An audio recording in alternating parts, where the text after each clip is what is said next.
嗨，大家，我是主妇，你也可以叫我 Violet。大家最近过得还好吗？我最近收到一个留言，他有的问题也是我之前有的问题。他说：“所以神做了什么？世界已经被邪恶势力控制了这么久，信他可以做什么？”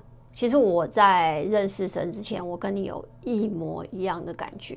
如果这个世界真的有神的话，他到底在哪里？我好像看不到他在帮助我们，或者是很不好的事情发生的时候，战争发生的时候，他为什么不阻止？如果他真的这么有能力的话，那接下来呢，我想要带大家看看两个影片，了解一下他们是怎么样找到神的。I was just sitting in my bed and I remembered something.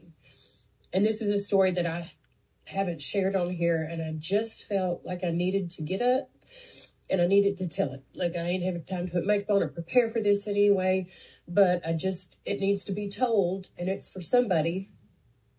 So in 2002, in January of that year, my biological father committed suicide on my birthday. Crushed me. In February, I lost custody of my daughter. In March, I lost my job.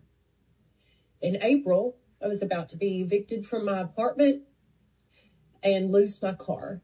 And I had not spoken to my parents or my family in like 6 months, and I was heavily addicted. In April, I also got pregnant from a one-time thing, and I didn't know what to do. But I remember thinking and having this overwhelming feeling like this is not going to work. I can't have this baby. I can't even take care of myself. I've lost custody of the one child that I had. My parents don't speak to me. There's absolutely no way that this is going to work. And so I scheduled an abortion because that made sense to me. It made sense to let this child stay with Jesus. Was my thinking. Let this child stay with Jesus and not bring it into my crazy life, because my life was in shambles, absolute shambles. I was so addicted. I was losing everything. I had no support because my life was a wreck. So I scheduled an abortion. And I remember a few days before the abortion was supposed to take place, I just remember falling on my knees in my apartment because I was so scared. Like, what if this is the wrong decision? And I remember telling God, I was like, God, I don't know what to do. I really don't know what to do. I don't know if this is the right decision or not. Like, is this wrong? It just almost seems wrong to let this baby come into my life, to already put it at a disadvantage, or to just let it stay in heaven with you where it's beautiful and peaceful and it won't have to come into my mess of a life. I was like, but I don't know what to do, God. And so you've got to let me know something one way or the other. Like, I need to know in my heart what to do, because right now I'm mad and I'm angry and I don't want this baby.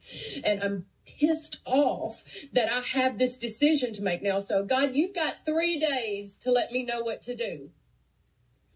And I was going to work at the country club for a golf tournament.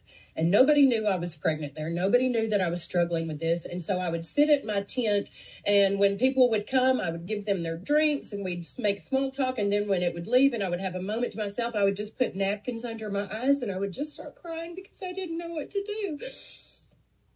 And then all of a sudden there's a guy that comes up, and he comes up to me, and I had worked for him a couple of years ago and hadn't seen him in a couple of years. And he walks up to me and he gets his beer and he goes back to walk back to his golf cart, and he stops and he turns back around to come towards me. And then he stops and he goes back to his golf cart and he sits on it. And then he gets up from the golf cart and he comes over there to me and he says, Angela, I just had to tell you something.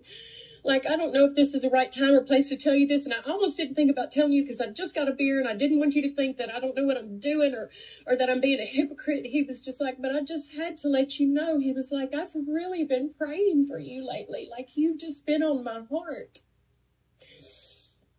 And when I tell you, have you ever seen Mortal Kombat? You know, where they get like this ball of energy and they just like, and they just shoot it at you. It felt like a literal ball of energy hit me right in my chest and just went out. And it felt like in that moment, God was saying, Angela, if I've put you on his heart, somebody that doesn't see you every day, somebody that hasn't seen you in years, I haven't forgotten about you. I still see you. I still know what's going on. Like I'm working. Instantly, all the hate and all the fear and all the anger that I felt towards this baby was gone. And it was as if God was saying, Angela, when Moses stood at the Red Sea, he had no idea how he'd get across. He didn't know it was impossible. Like he had no way to get across. All he had was, his only option was me. Angela, this is your Red Sea. Your only option right now is me. If you'll just let me work and let me do something, I'll part this Red Sea. I'll get you and this baby across. And so I just looked at him. I started crying. I was like, you have no idea how perfect your timing was. You have no idea how bad I needed to hear this. I quit. I quit. That was it. I told the guy at the country club, like, I'm going home.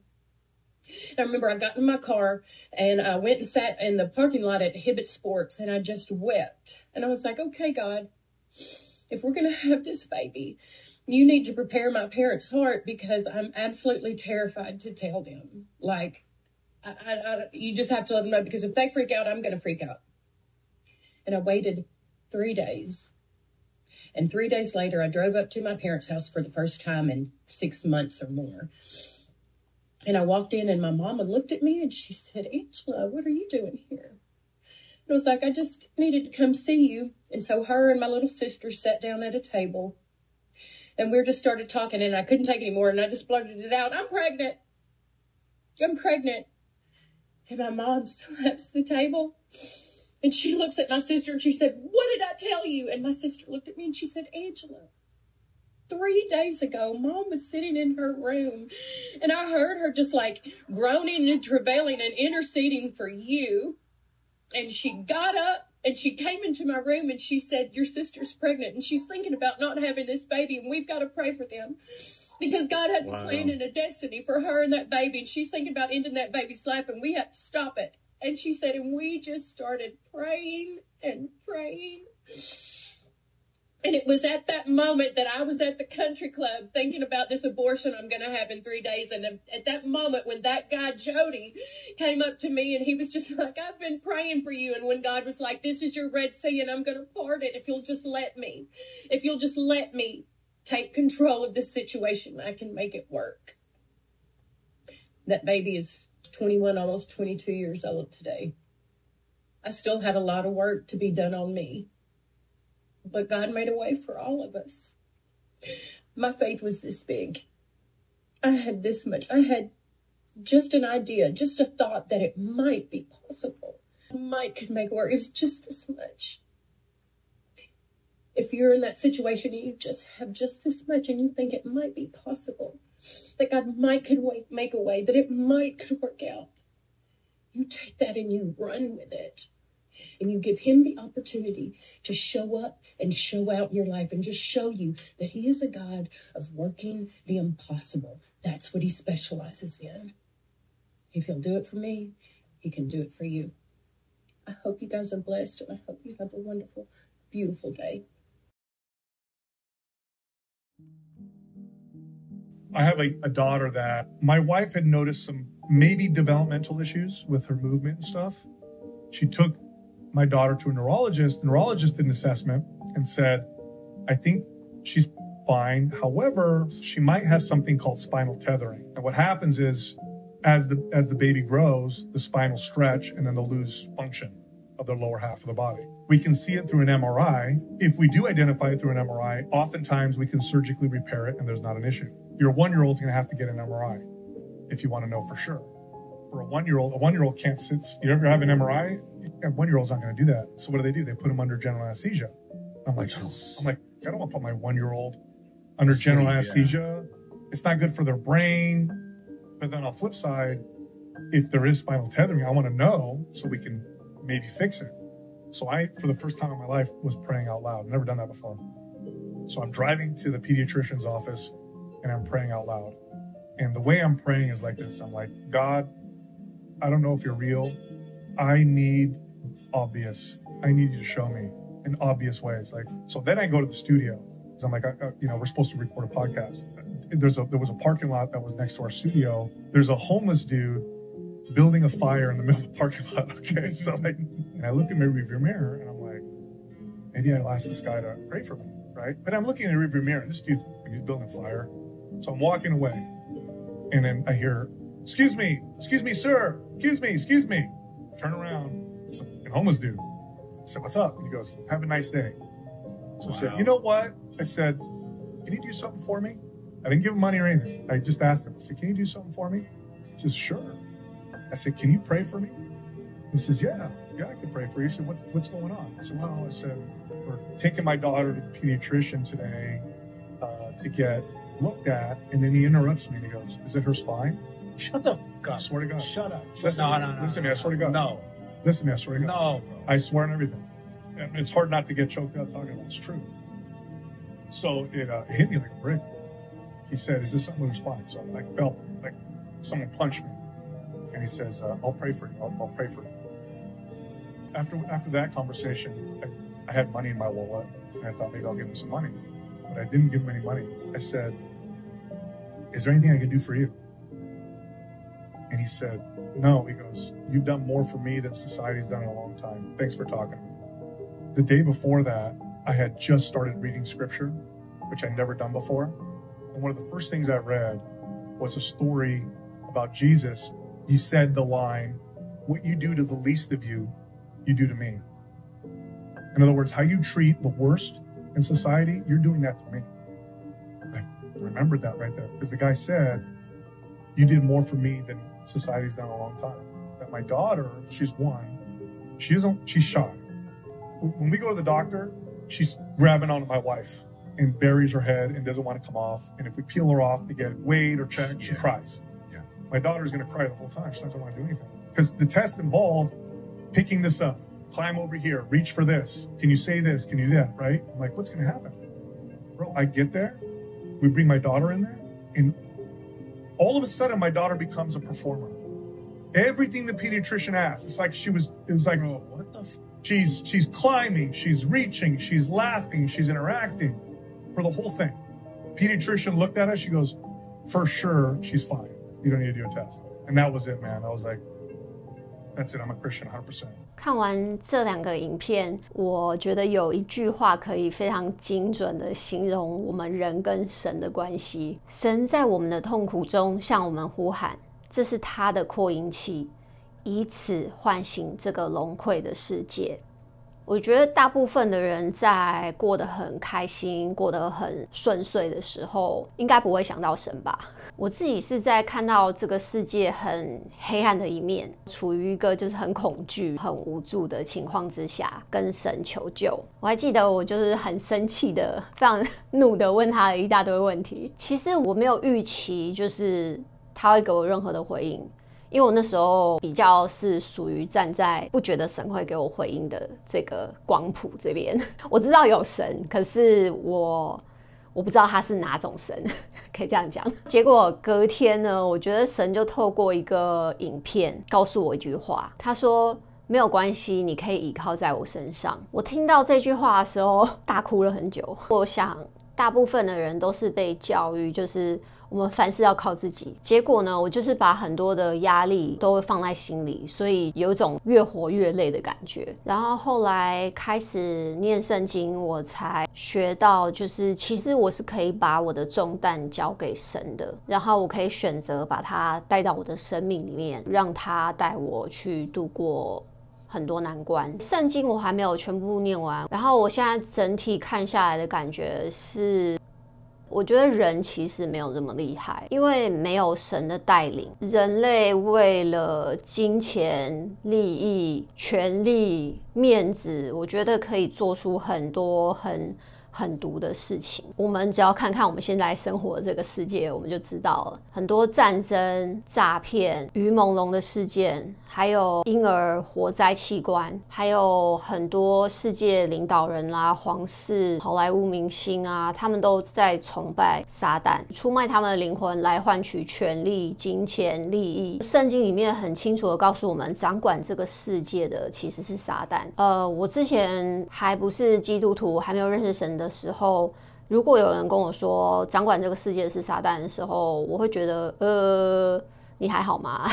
因为我没有听过嘛。如果没有看过圣经的朋友的话，我就大概跟你解释一下。神创造了亚当跟夏娃，我想这个应该大部分人都有听过。然后原本这个世界呢，神其实是交给亚当跟夏娃去管理的，但是呢，亚当夏娃违背了上帝给他们唯一的命令，就是不要去吃某一棵树的果子。但是很不幸的呢，他们就听信了这个撒旦的诱惑，吃了不该吃的果子。所以人类的堕落呢，就是从那个时候开始的。亚当夏娃呢，除了把罪孽的后果传递给之后的世世代代之外，这个世界的掌控权也落入了撒旦的手中，人类就从此开始了一个远离神的生活。如果你跟我一样从小到大不是在一个基督教家庭长大，然后也都没有听过圣经的故事的话，虽然你不是基督徒，但是我强烈建议你去买一本圣经来念念看。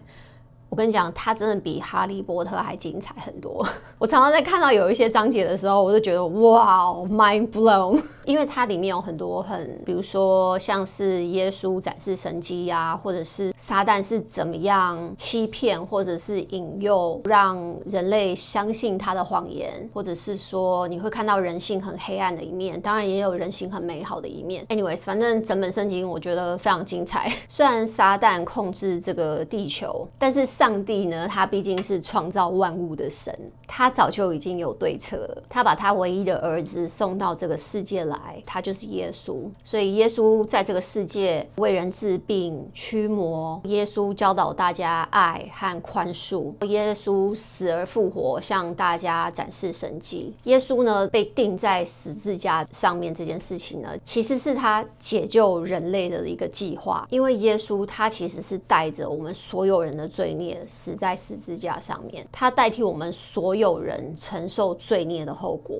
因为有耶稣的牺牲，我们所有人不再被罪孽的枷锁捆绑，然后让我们可以从罪孽的束缚中解脱。这个是耶稣送给世人的礼物，让我们每一个人都可以跟神重新建立一段关系。在我们死了之后呢，我们的灵魂会去天堂，回去上帝的身边。如果撒旦知道杀死耶稣会帮助耶稣解救人类的灵魂的话，撒旦是绝对不会杀死耶稣的。但是撒旦再怎么聪明，毕竟还是比不过创造万物的神。然后你如果看圣经里面的最后一章启示录的话，你会注意到就是我们生活在这个世界里面，往后的日子会越来越乱。因为呢，撒旦知道自己的时间不多了，因为耶稣会再回来收拾他。最后我想说，就是留言给我的这位朋友，我不知道你现在处于你人生中什么样的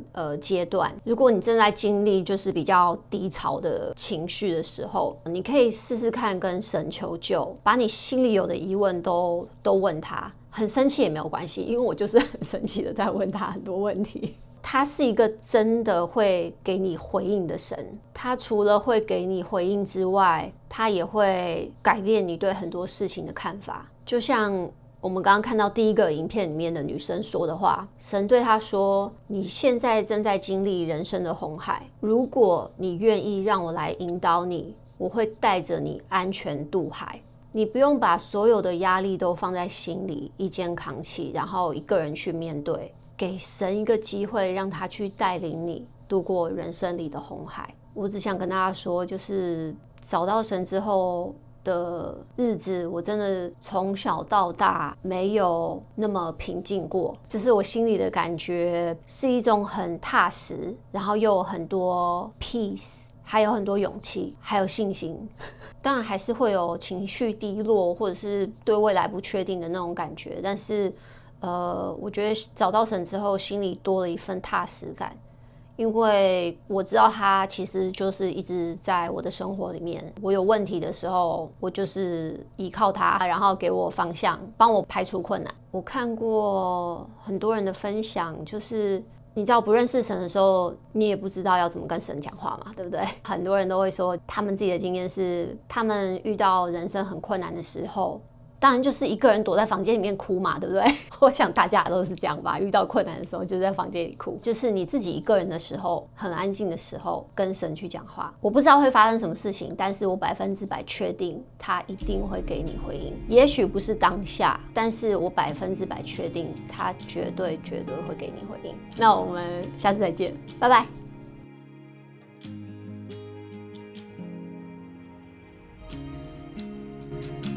Into the cross, you capture life for us, keeping me in mind.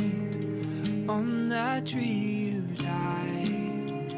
3 days further on, the rising of the sun. Seasons change, but your love still remains. And I just wanna say thank you, thank you, thank you, thank you. You are faithful, God, and you're always for me. And I just wanna say thank you, thank you, thank you, thank you. All my praise is yours, I give you glory. You made a home in me, and Lord, you never leave. You meet me where I'm at, guiding every step. We'll never part our ways. My heart, your dwelling place, is you and me and you forever. And I just wanna say thank you, thank you, thank you, thank you. You are faithful, God, and you're always for me. And I just wanna say